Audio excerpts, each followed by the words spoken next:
kemoralan yang baik. Dia menjual CD yang bisa membawa ke Past Life. Ini cerita lucu tentang CD.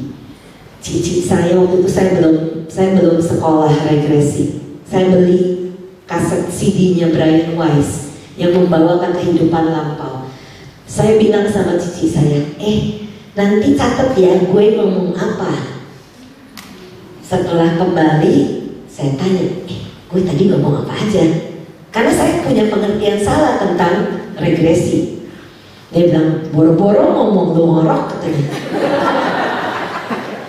Jadi itu yang terjadi. Kenapa? Karena saya masuk terlalu dalam. Tidak ada orang yang mengguiding.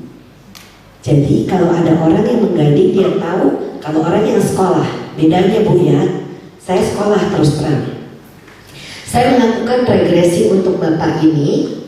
Bapak ini masuk ke Past Life, keluar dengan selamat. Ibu sebagai guru saya melihat saya bisa melakukan itu, sertifikat keluar.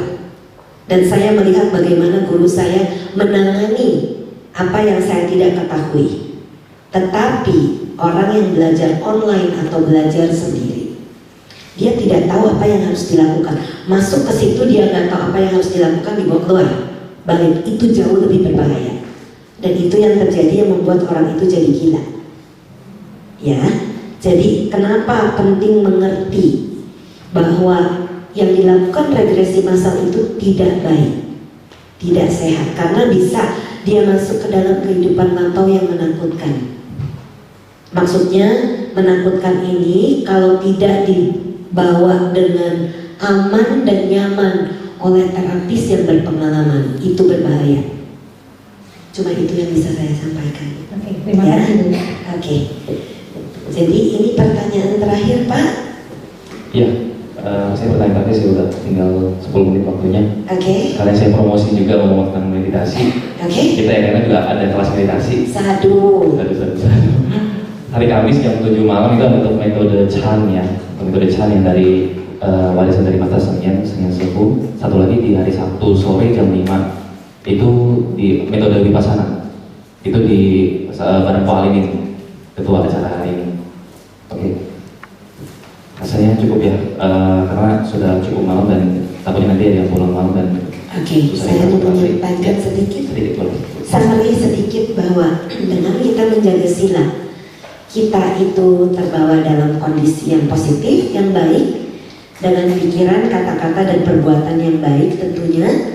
Jangan menyimpan benci, dendam, sakit hati, dan berusaha untuk selalu menjaga sila dan berusaha untuk membacakan, mengambil sila setiap pagi dalam bahasa Indonesia.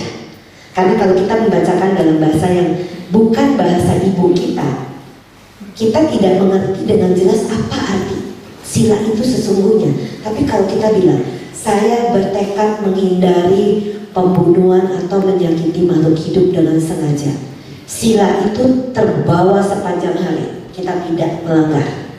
Besoknya baca lagi supaya kita tidak melanggar. Kalau sudah melanggar, kita memaafkan karena kita melakukan pelanggaran sila. Jangan membuat itu menjadi rasa bersalah. Ya, jadi jaga pikiran kita sehingga selalu dalam keadaan yang positif. Jangan membiarkan yang negatif-negatif itu melewati kita. Berusaha untuk selalu menjaga kesadaran kita setiap saat. Latih meditasi selagi bisa dalam kehidupan ini, sehingga kita selalu aman dalam jalan dhamma. Ya, semoga semua makhluk di sini baik yang terlihat maupun yang tidak terlihat mendapatkan manfaat dari sharing dhamma malam ini. Semoga semua makhluk mencapai pencapaian tertinggi kebahagiaan dalam kehidupannya masing-masing. Semoga semua makhluk berbahagia.